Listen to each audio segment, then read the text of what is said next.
Hello everyone, welcome to my YouTube channel Debashis Edison. আজ আমরা এই ভিডিওতে ডিসকাশন করতে চলেছি নিট কাউন্সিলিং প্রসেস সম্পর্কে সম্পূর্ণ ডিটেলস। কিন্তু তার আগে আমি একটু কিছু কথা বলে নিই।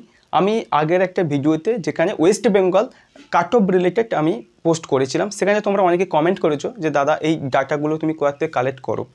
দেখো, এক নম্বর কথা, এই ডাটা হচ্ছে তোমার মোবাইল ফোনে যেখানে গুগল ক্রোম ব্রাউজার এই সমস্ত কিছু অ্যাপস রয়েছে, সেখানে গিয়ে জাস্ট টাইপ করবে এই রিলেটেড কিছু ইনফরমেশান তুমি ওখান থেকে পেয়ে যাবে, তুমি ডাটা পেয়ে যাবে। এবং সেখানে এই সমস্ত কিছু অরিজিনাল ওয়েবসাইট দেওয়া থাকে এবং সেখানে তাদের সেই ওয়েবসাইটে তাদের ইনফরমেশান বুলেটিনও থাকে। সেই জিনিসগুলো আমি প্রথম পড়ি, এই সমস্ত ডাটাগুলো আমি একটা নোটবুকে আমি সব কপি করি, তারপরে এটাকে আমি ভিডিওর মাধ্যমে সহজ সরল ভাষা তোমাদের সামনে রিপ্রেজেন্ট করি। এই হলো ব্যাপার। দ্বিতীয়ত, তোমরা অনেকে প্রশ্ন করেছো দাদা এই মার্কস পেয়েছি আমি, এই কাট অফে আমি কি একটা কলেজ পেতে পারি, এই মার্কসে আমার এই র্যাঙ্ক এসেছে, এরকম মার্কসে কি এই কলেজে আমি পেতে পারি। দেখো, ওখানে আমি সম্পূর্ণ প্রেডিক্ট করে বলেছি, অর্থাৎ আমি ভবিষ্যৎবাণী, প্রেডিক্ট কথা অর্থ হচ্ছে তোমার গণনা বা ভবিষ্যৎবাণী। সেখানে আগের ইয়ারে তার যে কাট অফস গিয়েছে, যেখানে গিয়ে তোমার কলেজ তোমরা শেষ পেয়েছো, ওই মার্কসে গিয়ে শেষ একটা কলেজ পেয়েছে সেরকম। আর এবছরে যে মার্কস এসেছে সের উপর একটা অ্যানালাইসিস করে ভিডিওটা তৈরি করেছি। তো আমি সবসময় চাইবো তোমরা সবাই একটা ভালো কলেজ পেয়ে যাও। এটা সম্পূর্ণ ডিপেন্ড করছে কাউন্সিলিংয়ের উপর। তোমরা ধৈর্য সহকারে থাকো এবং তোমাদের পরিশ্রম কখনোই বিফলে যাবে না। তোমরা আশা করছি ভালো গভর্নমেন্ট কলেজ তোমরা পেয়ে যাবে। তোমরা প্লিজ চ্যানেলটির সাবস্ক্রাইব করে দাও এবং প্লিজ পাশে থেকো এবং সেই সমস্ত ইনফরমেশান রিলেটেড ভিডিও এবং তোমাদের যা কিছু সমস্যা সমস্ত কিছু তোমরা কমেন্ট বক্সে লিখবে, আমি চেষ্টা করব সমস্ত কিছু উত্তর দেওয়া। শুরু করছি আজকের ভিডিও এবং প্লিজ ভাই সাবস্ক্রাইব তো করে দাও। এবার চলো শুরু করছি আজকের ভিডিও। দেখো, নিটের যে কাউন্সিলিং, এই কাউন্সিলিংটা করা এই এমসিসি বোর্ড, যেখানে তোমার মেডিকেল কাউন্সিলিং কমিটি বলে একটা বোর্ড আছে এমসিসি, সেই কিন্তু এই পুরোপুরি কাউন্সিলিংটা করায়, অল ইন্ডিয়াতে করায় এবং স্টেটেও কাউন্সিলিংটা হয়। এবং এটা কিন্তু এমবিবিএস আর বিডিএস এই দুটো কোর্সের জন্য হয়। এই দুটো কোর্সের জন্য এই পুরো কাউন্সিলিংটা করা এমসিসি। এবারে তোমরা অনেকে আছো এমবিবিএস আর বিডিএস ছাড়াও বিভিন্ন যে কোর্সগুলো আছে, যেমন ভেটেরিনারি, হোমিওপ্যাথি, এগুলোর জন্য আলাদা কিন্তু একটা আলাদা কিন্তু তোমার বোর্ড আছে, সেই কন্ট্যাক্ট করা। তার নাম হচ্ছে আয়ুষ, ঠিক আছে, আয়ুষ, যেটা কিন্তু এই বোর্ড কন্ডাক্টটা করায় আয়ুষ বলে। সেটা কিন্তু ভেটেরিনারি, হোমিওপ্যাথি এগুলো কিন্তু এই বোর্ডে করা, এমসিসি কিন্তু করায় না। এমসিসি অনলি এমবিবিএস আর ডেন্টালের জন্য, বিডিএস দুটো কোর্সের জন্য কাউন্সিলিংটা হয়। দেখো, প্রথমে তোমার হচ্ছে যে অল ইন্ডিয়া যে কাউন্সিলিং হয় আর একটা স্টেট কাউন্সিলিং হয়। অল ইন্ডিয়া কাউন্সিলিং আর স্টেট কাউন্সিলিং, আমি মেইনলি স্টেট কাউন্সিলিংটা বিভিন্নভাবে ভ্যারি করে তাদের ওয়েবসাইট, আমি এখানে ওয়েস্ট বেঙ্গলের সম্পর্কে বলবো, ঠিক আছে। অল ইন্ডিয়া কাউন্সিলিংটা দেখো, প্রথমে একটা ওয়েবসাইট আছে, এটা mcc.nic.in। এই ওয়েবসাইটে গিয়ে তোমার রেজিস্টার করতে হবে এবং আস্তে আস্তে প্রসিডিওরগুলো আছে, রাউন্ড 1, রাউন্ড 2, রাউন্ড 3, রাউন্ড 4, আমি সমস্ত কিছু A to Z বলবো, তোমরা ভিডিওটা ধৈর্য সহকারে দেখো। ওয়েবসাইট তোমার mcc.nic.in, এই ওয়েবসাইটে গিয়ে তুমি অল ইন্ডিয়া কাউন্সিলে পার্টিসিপেট করতে পারো, ঠিক আছে। দেখো, এখানে দেখো 50% তোমার সিট আছে, যেটা কিন্তু অল ইন্ডিয়া কোটাতে হবে। এটা MBBS BDS seat of state. দেখো, পুরো যে অল ইন্ডিয়া যে কোটা যে কাউন্সিলিংটা হয়, সেখানে কিন্তু 50% সিট সেটা পুরো স্টেটের।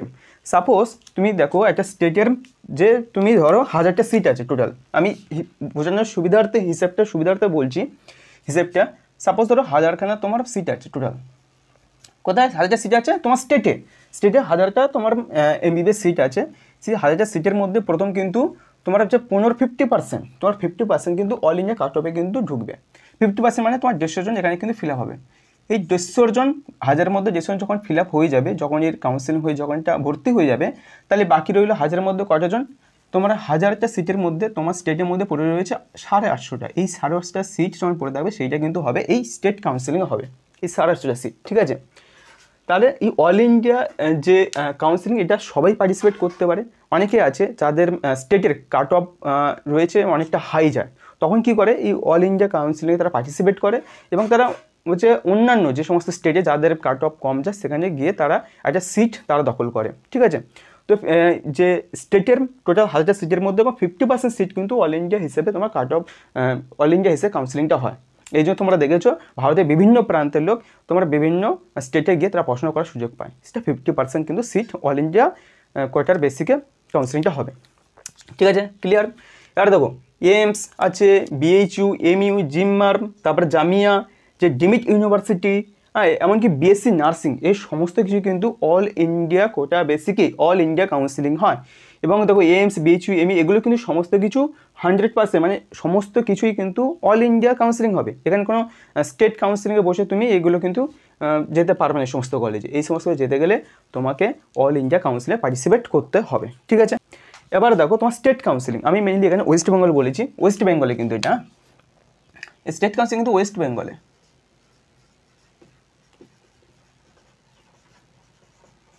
আচ্ছা, এই ওয়েস্ট বেঙ্গলের ওয়েবসাইটে দেখো wbmcc.nic.in, এটা এই ওয়েবসাইটগুলো কিন্তু ভ্যারি করে, বিভিন্ন স্টেটের বিভিন্ন ওয়েবসাইট রয়েছে। ওয়েস্ট বেঙ্গল ওয়েবসাইট হলো এটাই, যে wbmcc.nic.in।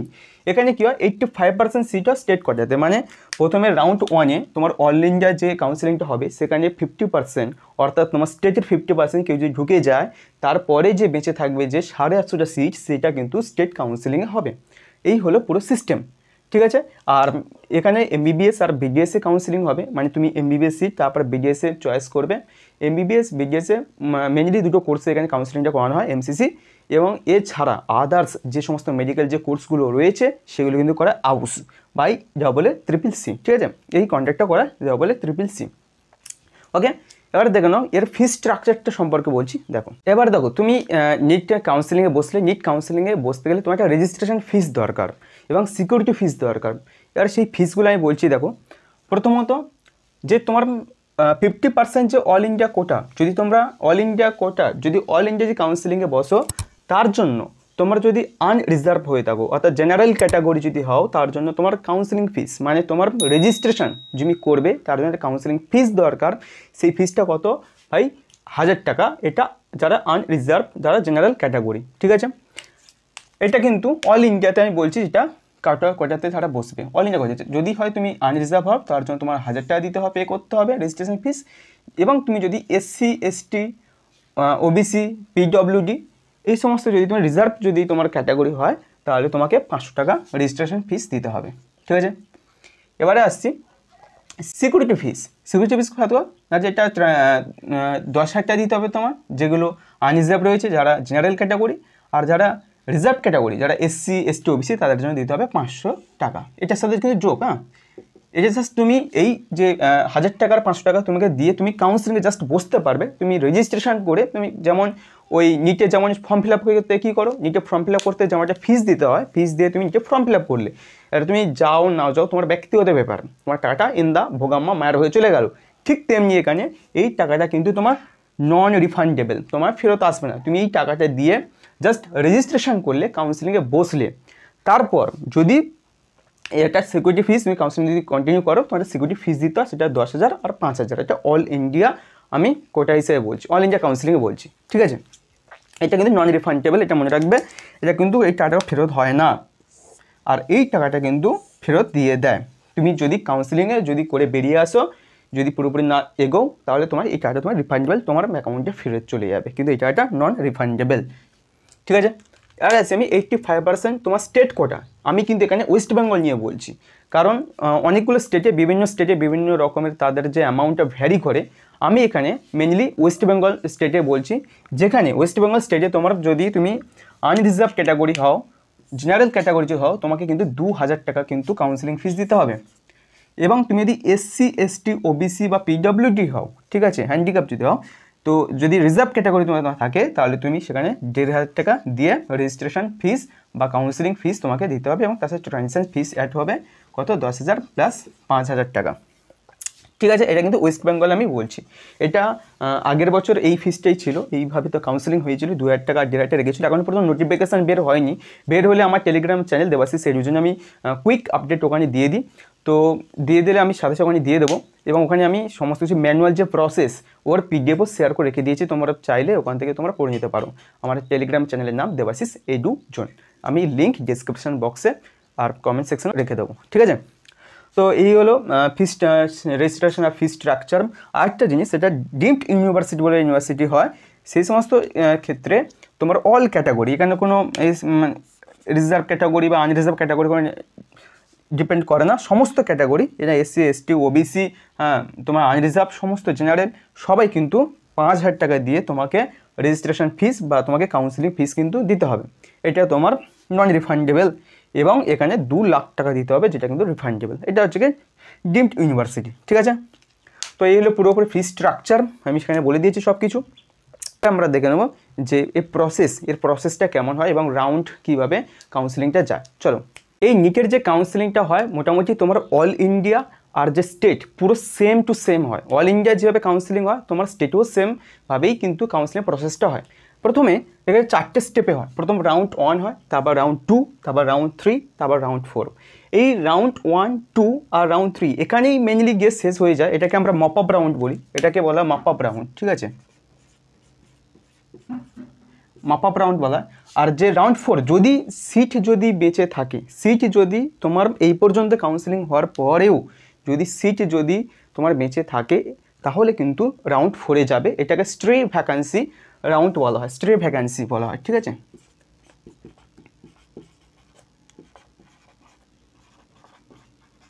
এটা স্ট্রে ভ্যাকান্সি রাউন্ড বলে এবং এটা কিন্তু ফিজিক্যালি হয়, এটা ভাবে মনে রাখবে। এটা কিন্তু এদের মতো অনলাইন সিস্টেম নয়, এটা কিন্তু রেজিস্ট্রেশন কিন্তু আলাদাভাবে করতে হবে। রেজিস্ট্রেশন আলাদাভাবে করতে হয়, ওদের সেমভাবে হবে। রেজিস্ট্রেশন তোমার জন্য আলাদাভাবে করতে হবে, চয়েস ফিলিং টিলিং সব সেম। তারপরে কিন্তু তোমার একটা ডেট দেওয়া হবে অ্যারেঞ্জমেন্টে, সেখানে গিয়ে ফিজিক্যালি সেখানে গিয়ে কিন্তু তারপরে সব কিছু করা হয়, ঠিক আছে। প্রথমে দেখো, প্রথম রাউন্ড 1-এ কী করতে হবে? নিট কাউন্সিলিং রেজিস্ট্রেশন, তোমাকে রেজিস্ট্রেশন করাতে হবে। এবং রেজিস্ট্রেশন করার সময় এটা মাথায় রাখবে, এটা ভুলেও কিন্তু ভুল করবে না। মনে কি করবে, তোমার মোবাইল যে নাম্বার আর তোমার ইমেল যে নাম্বার এইটা কিন্তু এখানে তোমার দিতে হবে এবং সেম, দয়া করে সেম মোবাইল আর ইমেল নাম্বার দেবে যেটা তোমরা নিটের ফর্ম ফিল আপের সময় ইউজ করেছিলে। মনে করে আবারও রিপিট করছি আমি কথাটা, রেজিস্ট্রেশনের সময় তোমার মোবাইল নাম্বার ইমেল একটা নাম্বার চাইবে, সেখানে কিন্তু তোমার নিজের রেজিস্ট্রেশনের সময় নিজের মোবাইল নাম্বার এবং নিজের কিন্তু ইমেল যে আইডি সেটা কিন্তু দেবে সেম, যেখানে তুমি নিটের ফর্ম ফিল আপ করেছিলে সেমটা দেবে, ঠিক আছে। হলো, এটা কিন্তু মাথায় রাখবে কথাটা। তারপরে দেখো ফিস পেমেন্ট আমি বলে দিয়েছি যে রেজিস্ট্রেশনের সময় তোমার ফিস পেমেন্ট যদি অল ইন্ডিয়া তুমি কাউন্সিলিংয়ে বসো সেক্ষেত্রে যদি তুমি আনরিজার্ভ হয়ে থাকো তোমাকে দিতে হবে 1000 টাকা এবং তার সাথে 10,000 টাকা তোমার সিকিউরিটি ফিস লাগবে, ঠিক আছে। যদি তুমি ফিস পেমেন্টের ক্ষেত্রে দেখো, যদি তুমি এখানে তোমার 1000 টাকা দিতে হবে যদি তুমি আনরিজার্ভ হয়ে থাকো, প্লাস তোমাকে দিতে হবে ভাই কত 10,000 টাকা, ঠিক আছে। এবং তুমি যদি SC ST OBC PWD হয়ে থাকো তোমাকে 500 টাকা রেজিস্ট্রেশন ফিস প্লাস তোমাকে দিতে হবে 5,000 টাকা। এটা কিন্তু অল ইন্ডিয়াতে বললাম, অল ইন্ডিয়া কোটাতে যখন তুমি কাউন্সিলিংয়ে বসবে, AIC অল ইন্ডিয়া কাউন্সিল যখন পার্টিসিপেট করবে এই অ্যামাউন্টটা তোমার দিতে হবে। যদি তুমি ওয়েস্ট বেঙ্গলে যদি পার্টিসিপেট করো, যদি স্টেটে যদি তুমি কাউন্সিলিংয়ে যদি করো সেক্ষেত্রে তোমার অ্যামাউন্টটা দিতে হবে কিন্তু এখানে 2,000 টাকা। 2,000 টাকা দিতে হবে তোমার রেজিস্ট্রেশন ফিস বাই আনরিজার্ভের জন্য, প্লাস ওই 10,000 টাকা তোমাকে দিতে হবে সিকিউরিটি ফিস এবং 1,500 টাকা দিতে হবে তোমার যারা SC ST OBC তাদের জন্য এবং 5,000 টাকা দিতে হবে সিকিউরিটি ফিস। এটা কিন্তু ওয়েস্ট বেঙ্গলের ক্ষেত্রে, ঠিক আছে। আমরা ধনী ব্যক্তি ওই জন্য আমাদের সিস্টেমটা একটু অন্যরকম হয়েছে, বুঝতে পারছো। তো 2,000 টাকা তোমার রেজিস্ট্রেশন ফিস তোমার আনরিজার্ভ ছাড়া, আর 1,000 টাকা দিতে হবে ST OBC এবং তোমার এই যেটা দিতে হবে 10,000 টাকা আর 5,000 টাকা, ঠিক আছে। ইমেল হলো। তারপরে দেখো তোমার রেজিস্ট্রেশন করলে ফিস পেমেন্ট করে দিলে তারপরে তোমাকে আসতে হবে যে নিট চয়েস ফিলিং, তোমাকে চয়েস ফিলিং অপশান দেওয়া হবে, সেই চয়েসকে ফিল করতে হবে। সেই যে চয়েস ফিলিংয়ের জন্য আমি আলাদা একটা ভিডিও সেপারেট বানিয়ে দেবো যে কীভাবে মেডিকেল কলেজগুলো চয়েস ফিলিং করতে হয়। আমাদের 26টা গভর্নমেন্ট মেডিকেল কলেজে এবং প্রাইভেটও কলেজ রয়েছে, তো কীভাবে কীভাবে প্রাইভেটে সাজাতে হয় সেটা আমি আলাদা একটা ভিডিও বানিয়ে দেবো, ঠিক আছে। তো এই চয়েস ফিলিং করতে হবে, তারপর তোমাকে লকিং করতে হবে, তোমাকে লকও করে দিতে হবে এবং লকও যদি না করো আপনি লক হয়ে যাবে, কিন্তু আমার সাজেশান তুমি নিজের সিট নিজে লক করে নেবে, ঠিক আছে। তারপর আসি দেখো প্রসেস অফ সিট অ্যালটমেন্ট। তোমার তারপর কী হবে না সিট তোমার অ্যালটমেন্ট হয়ে যাবে। সিট অ্যালটমেন্ট হয়ে গেল, তোমাকে দেখাবে ওখানে সিট অ্যালটমেন্টের লেটার দেবে, সেখানে তোমার যে ইনস্টিটিউটের নাম লেখা থাকবে এবং সেখানে তোমার MBBS বা BDS তুমি যেই কোর্সটা হবে তোমার পাশে লেখা থাকবে, ঠিক আছে। এবার তোমার প্রসেসিং অফ সিট অ্যালটমেন্ট হয়ে গেল। রাউন্ড 1 এর প্রফেশনাল রেজাল্টের সময় তোমার ওইটা রেজাল্টটা বেরোবে যে অ্যালটমেন্ট হয়ে যাওয়ার পরে সমস্ত কিছু, তারপর তোমার রেজাল্টে বেরোবে তোমার যে কোন ইনস্টিটিউটে তুমি পেয়েছো সেই নাম এবং তার পাশে লেখা থাকবে এমবিবিএস বা বিডিএস। এমবিবিএস লেখা থাকবে গভর্নমেন্ট এক্সাম, গভর্নমেন্ট কলেজ, সমস্ত সব কিছু লেখা থাকবে রাউন্ড 1 এর রেজাল্টে পেয়ে গেলে। এবং এই যে reporting to the allotment institute, এবার তোমাকে রিপোর্টিং করাতে যেতে হবে সেই অ্যালটমেন্ট ইনস্টিটিউটে। এবার তোমাকে কী করতে হবে, এই রিপোর্টিং করার সময় আবার অনেকে কী করে 3-4টা অপশান আছে, অনেকে কী করে তাদের মনের মতো কলেজ পেলে তারা ডাইরেক্ট গিয়ে তোমার ডকুমেন্টে দিয়ে দিল। এখানে আবার তোমায় বলছি যে রিপোর্ট যে যখন reporting to the allotment institute যখন বলবে তখন আছে 3টে অপশান রিপোর্টিং সময়, 3টে তোমার অপশান। কী করবে, হয় তুমি ডকুমেন্ট তুমি জমা দিতে, একটা আপগ্রেডেশন,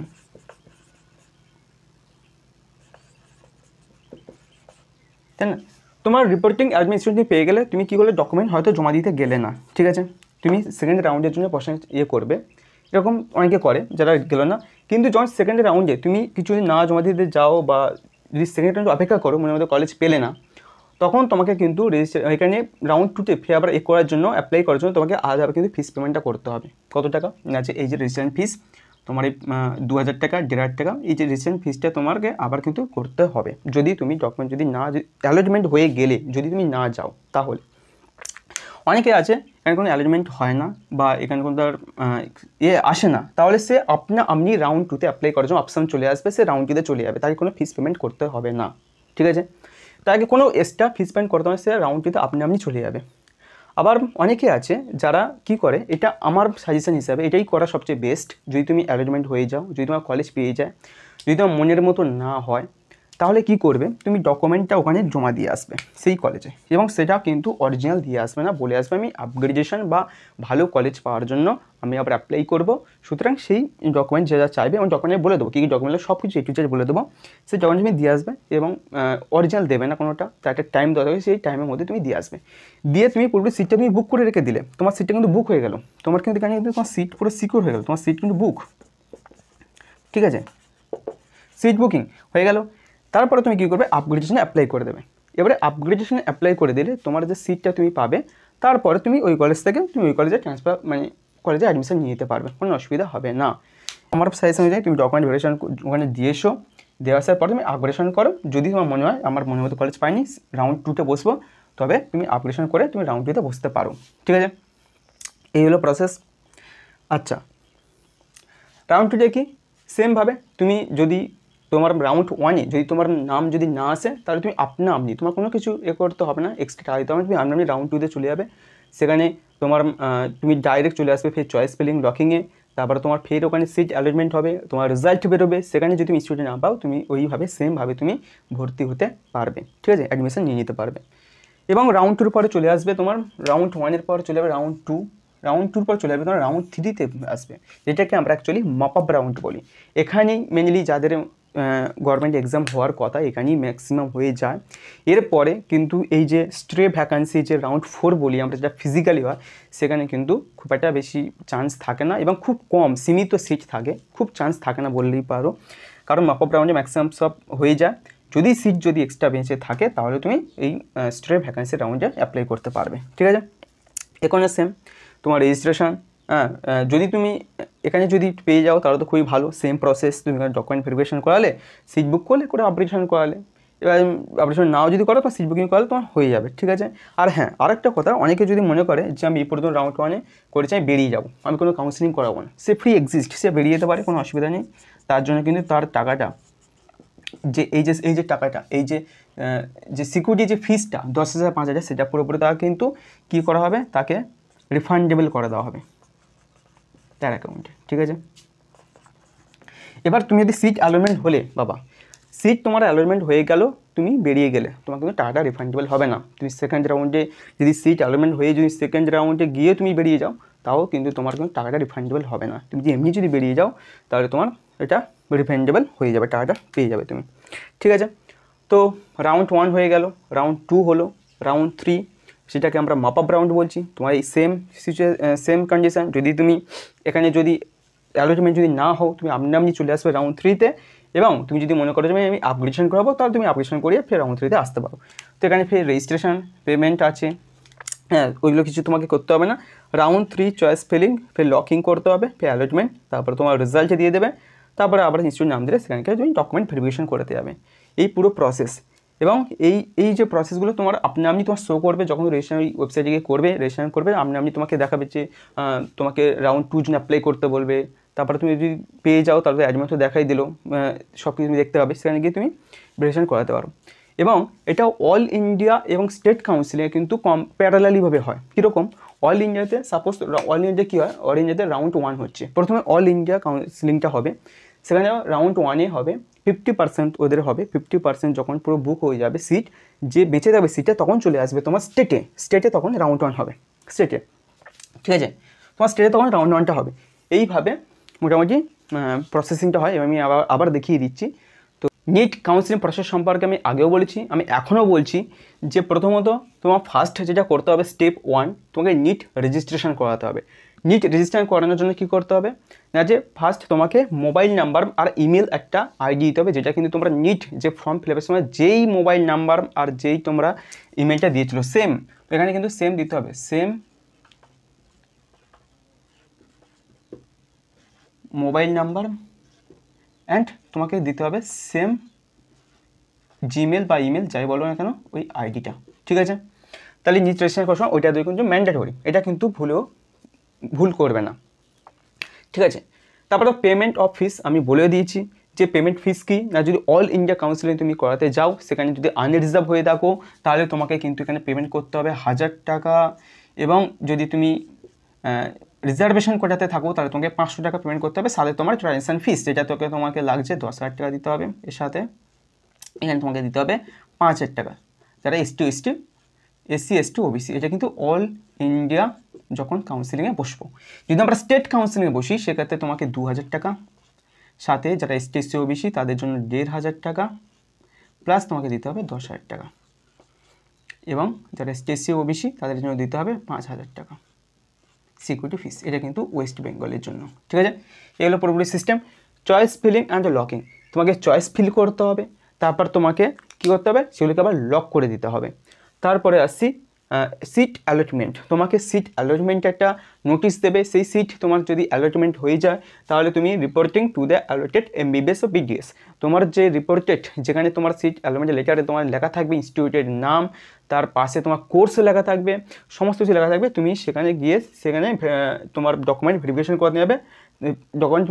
করাতে যাবে, এবং সেই ডকুমেন্ট জমা দিয়ে তুমি তোমার সিটটাকে লক করে দিলে তোমার সিট তোমার হয়ে গেল, ঠিক আছে?